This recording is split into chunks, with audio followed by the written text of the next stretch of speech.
محمدا. When Allah Azza wa Jal describes the fundamental truth in the surah, that all human beings are drowning in loss, that means what they say in technology terms, the default position, right? The natural position for all human beings is actually to be in loss. We are not naturally successful, we are naturally failures. We're actually naturally, succumb to failure. And the only way out of that failure, and I don't just mean failure in the worldly sense, I don't just mean failure in the monetary sense. Emotionally, you're going to be a failure. Spiritually, you're going to be a failure. In your goals and aspirations, you're going to be a failure. In this life, you'll be a failure. In the next life, you'll be a failure if you don't meet the criteria of the exception. Allah Azza wa Jal gave us a profound exception in this surah. First He said, "Innal insana lafi khusr." What I wanted to highlight first is that when Allah said, "Innal insan," insan is a mufrad, it's a singular word, which means Allah is describing every person as if they're on their own. Right now we're sitting among hundreds, and there are crowds of thousands listening online or whatever, but every one of us is actually being spoken to as if there's no one in the world but you. There's a conversation just between you and Allah, and no one else matters. Nobody else's opinion matters. Nobody else's delusion matters. Even the lies you tell yourself, they don't matter. All that matters is now the reality that, somebody can fake it. They can look at themselves in the mirror and tell themselves a story about themselves, but that story doesn't matter. The reality is that you and I are in a state of loss. And the only exception to that are people who meet 4 conditions at the same time. إِلَّا الَّذِينَ آمَنُوا وَعَمِلُوا الصَّالِحَاتِ وَتَوَاصَوْا بِالْحَقِّ وَتَوَاصَوْا بِالصَّبْرِ. The first thing briefly I want to tell you is that means that it's not enough for us to meet one of these conditions. You have to, and I have to, meet all 4 of these conditions. And you and I will not know whether we're meeting these conditions or not unless we actually only truly ask ourselves. Other than that, there's only and only loss. The first of these conditions is that we have to have faith. إِلَّا الَّذِينَ آمَنُوا, except those who believed. And it's remarkable that the surah began with an individual person being in loss. And the exception should have been every human being is in loss except the one who believed. But He says except those who believe. In other words, we went from the individual to the plural, to the group. Why? Because we're learning something about what is it that you get from the other people around you. Allah created human beings to be social. We live in family, and we live in society, and we live in community, and we interact with other people. We cannot survive on our own. We have to do business with others. We need doctors for medical help. We need teachers for education. We need police officers for security. We need each other in all manners in life, and in business, in trade. We exchange benefits and give benefits to others, and give and take all the time. But Allah is teaching us something profound. Of all the things you receive from people, and all the things you give to people, the most important thing that you can receive and the most important thing you can give is actually a reinforcement of your faith. Those who believed. In other words, the most valuable people in your life, the most important people in your life are not the people who are financially supporting you. They're not the people that are making you feel better. The most important people in your life are the ones that keep you on your faith. The ones that reinforce your faith. Those are the assets of your life. And then He says, وَعَمِلُوا الصَّالِحَاتِ, and they did good things. I won't even go into the deeper language interpretation of عَمِلُوا الصَّالِحَاتِ. I'll keep it brief. Again, who are the most important people in our lives? The people that when we're around them, it's easier for us to do good things based on our faith. And those 2 things are a logical progression. So let me just briefly explain what that means. What does it mean to have a logical progression? In simple English. Every person has some idea of what it means to do good. They have their own concept of good and evil. As a matter of fact, sometimes our definitions can be very different. It could be that, a non-Muslim or somebody else who doesn't really know about their faith says, well, in my opinion, here's how you should raise a child. And they have a certain opinion of how you should raise a child. And you compare that to somebody who has faith and say, no, I wouldn't teach this and this and this to my child. I completely disagree with you. In other words, they both think they're doing good to their child, but they have very different definitions, don't they? They look at reality very, very differently. What we're learning here is that when you have faith, when you really truly have faith, then your definition of what is good and what is bad, what does it mean to do good deeds, doesn't come from your opinion anymore. It actually comes from your faith. It comes from, you let Allah decide what is good and what is bad, regardless of your own feelings. Even if you feel like it's not comfortable for you, when you know something is good, you'll do it anyway. Once you understand, truly understand, what is it that Allah is saying though? And that is a disclaimer. A lot of times people misuse what Allah is saying. A lot of times people tell you this is what Allah said, or this is what the Messenger of Allah said, sallallahu alaihi wasallam, and they oversimplify or misstate what is it that actually Allah wants. And then they make you feel bad that you're not doing what they want because they're masking it as something that Allah wants. This is why you have to know your faith on your own. You have to study, you have to learn, you have to be inquisitive. So you have to really understand what is it that Allah wants. But once you know this is what Allah wants, then you commit yourself to it. وَعَمِلُوا الصَّالِحَاتِ. But what I wanted to dedicate this khutbah to is actually this third phrase, وَتَوَاصَوْا بِالْحَقِّ. And this is the part that is the scariest part, and probably the hardest part of all of it, of all of this surah. You know, you would think that Allah will say that human beings are doomed unless they have faith and they do good deeds. Because, the only thing really that should be asked of us is to have faith and do good deeds. And if a person was a believer and they did good things in life, should be good enough. They should be able to go to heaven. They shouldn't be in loss anymore. So you would think that in the surah, when Allah says all human beings are doomed, then the exception should have had two conditions. And those two conditions should have been, you should have faith and you should do good. But the surah doesn't have two conditions. The surah has four conditions. The surah has four conditions. What that means is that having faith and doing good isn't enough. And even if you have faith and you are doing good, if you're not meeting condition number 3 and number 4, you're still doomed. You're still no good. You're still in loss. Even though you tell yourself, I do a lot of good, or I'm holding on to the faith, I'm praying, I'm giving charity, I'm earning halal income, I'm staying away from haram things, etc., etc., etc. I'm doing all this good, but I'm not meeting those other conditions. I am still in loss and I didn't even realize it. All this time I lied to myself and told myself that I'm fine. So what is this third condition that goes beyond ourselves? He says, وَتَوَاصَوْا بِالْحَقِّ. They translate this in English, I think, very poorly, as they enjoin each other to the truth. Poorly not because it's bad English, but because it doesn't really communicate what Allah is saying and with so many dimensions at the same time. So I'm going to try to highlight this particular phrase, which is commonly translated, they counsel each other, or they enjoin each other to the truth. I like the word counsel a lot better than enjoin, because nobody uses enjoin anymore. I don't think you've ever used enjoin in your life talking to somebody in English. Hey bro, what are you enjoining today? You don't do that, But in any case, let's talk a little bit about what tawasaw bil haqq. The word tawasaw comes from the word wasiya or wasa. The letters are waw, sad, and ya. And originally in ancient Arabic, wasa nabt was used for when things grow on the ground, like plants grow on the ground and their branches intertwine and they become one, and you can't separate one from the other. And when they're so deeply rooted in the ground, you can't pull them out. When a tree becomes deeply rooted and it's so close to the next tree that their branches become intertwined, or if you see those bushes that they use for fence lines that block the view of the other side, you don't know where one ends and when the other begins, they're completely meshed with each other. That's actually when the earth experiences wasiyah. From it, the Arabs derived the word wasiyah, which is actually the advice that someone who's dying gives to the people that they're leaving behind. When someone's on their deathbed and they're talking to their loved ones and they give them advice, basically they're giving the kinds of words. You and I have family, we have conversations with family all the time, and we ignore what they say all the time. All the time. But when your loved one is on their deathbed, and the last things they say to you is do this, or don't do this, or make sure you do this, those words will echo in your heart and your mind forever. Those were the last words they said. That's what they left you with. And so it'll stick to you like those plants stick with each other, and you won't pull them out of you because they're holding on to you. The word tawasaw comes from parting advice from someone who's leaving this world. And what that means is very profound. It means that when you and I have to counsel one another, when you have people in your life that give you advice, then they have to embody the principles inside the word tawasaw. So let me simplify that now. How do we understand that?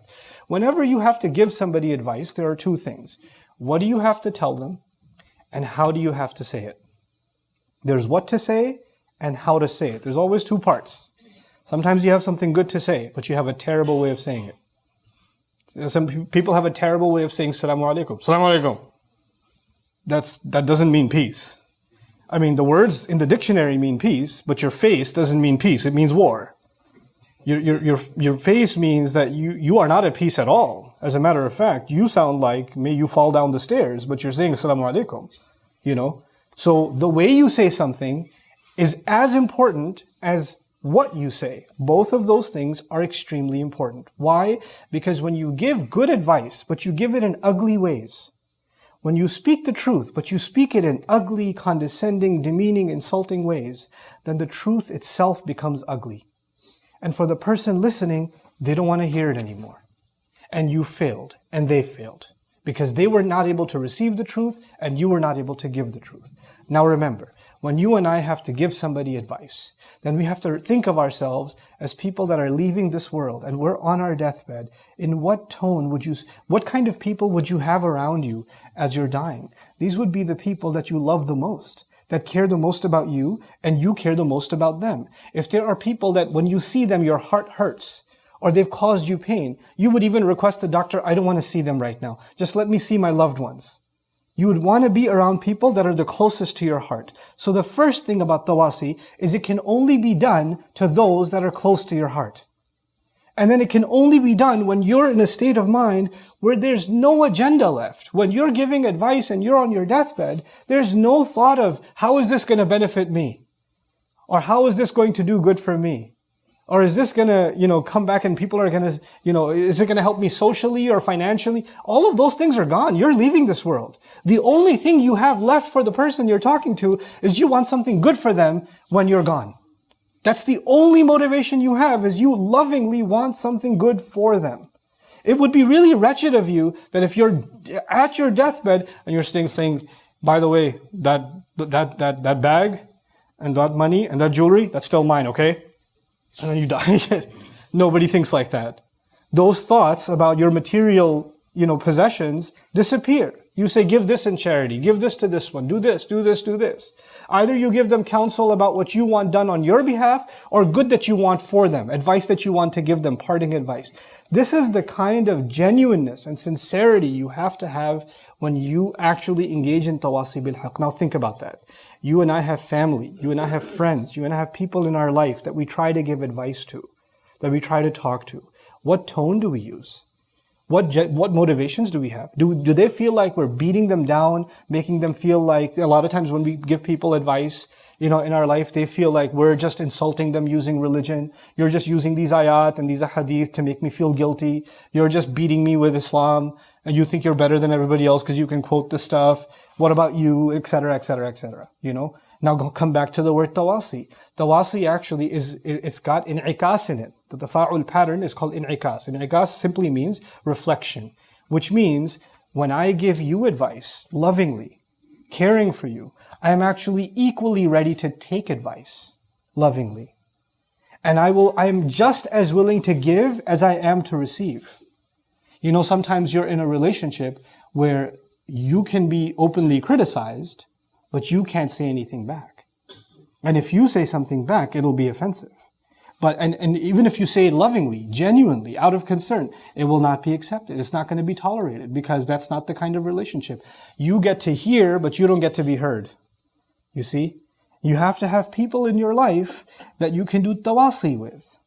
Tawasi means you can give them, and they can give you. And you can give them, and they can give you. And neither of you are offended by that. Neither of you become defensive about it. Neither of you become up in arms. How dare you say this to me?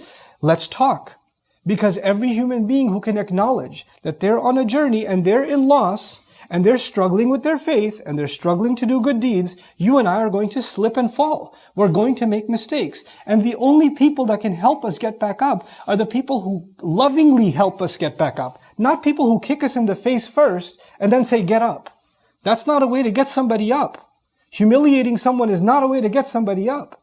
But genuine, loving counsel, and that's what I wanted to highlight first. The way in which you give advice is captured by Allah in the word tawasi, وَتَوَاصَوْا بِالْحَقِّ. Loving words, kind words, as if you'll never get a chance to say these words again. How careful would you pick your words? How careful would you be in saying what you say, that you don't want to, you would think, if I never get to speak to them again, the last thing they'll hear from me is something that hurt their heart. And if you never get a chance to speak to them again, you say the last thing they heard from me before they died is something that hurt them. Well, you would never talk like this. You would never. The tone would change completely if we understood what tawasi means. But then there's the harder part, which is bilhaq. Bilhaq. Which means we have to counsel each other. And that the simple translation says the truth. But haqq in Arabic has many meanings. One of the meanings is purpose. And I will go through some of the meanings briefly as they apply to this ayah. Purpose. That means you have to give someone advice that they're losing track of their purpose. They're gone off, they're not fulfilling the ability that Allah has given them. The talent that Allah has given them. The course that Allah has given them. They've lost their way. They're wasting their time. They're losing out on purpose. أَفَحَسِبْتُمْ أَنَّمَا خَلَقْنَاكُمْ عَبَثًا وَأَنَّكُمْ إِلَيْنَا لَا تُرْجَعُونَ. Did you think that we were just made you without any purpose? You just wanted to eat, sleep, entertain yourself, and that's it? This is all you lived your life for? This is it? As a matter of fact, when someone is there to genuinely counsel you, listen, you're wasting your life away. Do something with it. You have a purpose in this life. You have to accomplish something more than yourself. You didn't just come here to eat food. You didn't just come here to have children. You have something more to give. You have to do something good. You have to leave a legacy behind that Allah will record for you. That Allah will record for you, because your own good deeds may not be enough, but maybe a legacy of good deeds that you leave behind may be enough to wipe out some of your mistakes. So you have to work on that. You have to leave something behind. You have to fulfill some kind of a higher purpose. Every person sitting here should think about what purpose do they serve in life more than themselves. Every one of us is doing enough for themselves. That's Allah created human beings and all living things to self-sustain, to survive, to provide for themselves, to protect themselves, to think about their future, etc., etc. That's what human beings do. But what do we do for others? What do we do for a larger good? This is part of al-haqq. The other meaning of the word al-haqq is truth. Committing yourself to remaining truthful. Counseling someone that deception is not okay. Lying is not okay. Cheating is not okay. To remind somebody, not to call them out, you're lying, you're doing this, you're doing that, but to remind them in general terms that we have to counsel each other, that the only good that will come in life is when we commit ourselves to remaining truthful. And when we part ways from being truthful, bad things will happen in life. As a matter of fact, in this surah, what are we learning? Human beings are in loss until they counsel each other to stay committed to the truth. Human beings are going to lose if they don't remain committed to the truth. What we tell ourselves a lot of times when we lie is that it's for a larger benefit. I'm trying to keep lying because I don't want to hurt somebody's feelings. I want to keep lying because it'll protect them or protect me or do this or do that. We tell ourselves a story about how we're going to make things better by lying. But you know what? The truth is by lying you can only make things worse. You can never make things better. You can never make things better by lying. As a matter of fact, what Allah says, Ya ayyuhalladhina amanu taqullaha wa qulu qawlan sadida, when He says, have taqwa of Allah and speak straightforward, speak upright. I've given a series of khutbahs about that ayah before. What does He say? Yuslih lakum a'malakum. He'll fix all of your actions. You cannot fix your situation. You're incapable. Your situation and your deeds and the consequences of your deeds are in Allah's hands. They're in His hands. The only thing you can do is get Him to fix it for you. And the only way He'll fix it for you is if you're committed to the truth. And if you have people in your life that are telling you to commit to the truth, and it hurts you to hear that. What are you saying? I'm a liar? What you don't understand me? No, you can't talk to me this way, and they become defensive, then they're only suffering loss themselves. They're only suffering loss themselves. And I'm not saying that you hear this again. I mentioned the way you give counsel first before I said what counsel to give. You don't go to somebody that you know about in this situation and you go to them and start calling them out or start, insulting them and things like that. This has to be done with the utmost love. But still, even if it's done in the most loving way, truth is hard. Truth is not easy. It's not something that when you tell someone they take it, it's like a bad tasting pill. No matter how lovingly the mother gives it, the kid still wants to throw up, right? That's just what it is. And so even the Prophet of Allah sallallahu alaihi wasallam, nobody was more loving than him. Nobody was kinder than him. Nobody was more compassionate and more concerned for other human beings than him. But when he spoke the truth and counseled people to the truth, people were offended. That's not because he was offensive, but because the truth hurts. And advising somebody to take the path of truth is to take a painful path. It takes courage. It takes, tolerance for pain to commit yourself to the truth. It takes withstanding other people's criticism to commit yourself to the truth. And if you're going to take that path, you'd rather stay comfortable in a lie. You'd rather just stay back, and things are easier when you're lying. And things become very uncomfortable when you tell the truth. And that's really the test. Go back to the first condition. إِلَّا الَّذِينَ آمَنُوا. Do you truly believe you can fix your situation? If you believe that, what faith do you have? Or do you believe that if you commit to the truth, no matter how hard you think things will get, Allah will fix your situation? That's actually faith. إِلَّا الَّذِينَ آمَنُوا came first. وَعَمِلُوا الصَّالِحَاتِ وَتَوَاصَوْا بِالْحَقِّ. Why is that in this order? Because without that faith, nobody can truly commit themselves to the truth. And just as you are eager to give the advice to commit to the truth, you and I have to be eager to receive that advice to commit to the truth. And when that happens, when we make that decision to commit ourselves to the truth, which is one of the hardest things you'll ever do in life, things are going to get hard. And when things get hard, you have to withstand, and you have to tolerate, and you have to persevere. And the word for that is sabr, which is logical at the end of the surah. وَتَوَاصَوْا بِالصَّبْرِ. They counsel each other to stay strong. They counsel each other to withstand. They counsel each other to tolerate. They counsel each other to remain firm, to persevere, because that is what comes with being truthful. And if you cannot tolerate this, if you'd rather avoid pain, if you'd rather just get away from it all and pretend it's not happening, then you are among the rest of humanity who'd rather be sleeping, drowning in loss. إِنَّ الْإِنسَانَ لَفِي خُسْرٍ. Waking up is painful. Waking up to this reality is painful. But remaining in loss is much, much, much more painful. It's much more painful. And that's a profound truth that Allah has revealed in this remarkable surah. One last thing that I'll share with you about وَتَوَاصَوْا بِالْحَقِّ, just particularly that phrase. Many companions had the opinion, رضي الله عنهم أجمعين, that al-haqq in this ayah means the Quran. That al-haqq means the Quran. They counsel each other to the Quran. In other words, when somebody's life is going left, right, and somebody's life is not going the way they planned or hoped for, then you advise them to come back to Allah's words. You counsel them. You don't, slam them with ayat yourself. You say, go back to Allah's words. Contemplate them yourself. Have a conversation with Allah's words, and let Him tell you what you should do. Let Him speak to you. Tawasaw bil haqq means you counsel someone and advise someone. You know how you say, hey, I think you have a fever, you need to go see a doctor. Or I think you're having this issue, you need to go see a counselor. Or you have this issue, you need to go see a lawyer. Well, here you have an issue, you need to go talk to Allah. As a matter of fact, you need to go talk to Allah, and you have to have Allah talk to you. And how does Allah talk to you? He talks to you through the Quran. وَتَوَاصَوْا بِالْحَقِّ. To actually open up this book and to contemplate and to think, what is Allah saying to me? What is He saying to me? The book isn't scary. The book is there to counsel you when your life is going the wrong way. He says, قَدْ جَاءَتْكُمْ مَوْعِظَةٌ مِّن رَبِّكُمْ وَشِفَاءٌ لِمَا فِي الصُّدُورِ وَهُدًى وَرَحْمَةٌ لِلْمُؤْمِنِينَ. Counsel has come to you from your Master. A healing for what is going on in your hearts. It's got guidance in it. It's got mercy in it. It's got love and care in it for those who believe. Counsel each other to find truth and find direction in life from Allah's words.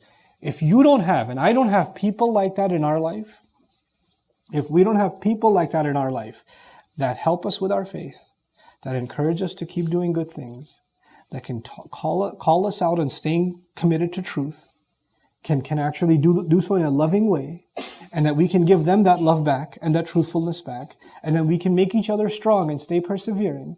If we don't have that in our life, then we are in fact in loss. Then you can have a house, you can have money, you can have reputation. Everybody else can look at pictures of you online and think everything is fine. But you and I are in loss because we don't have that in our life.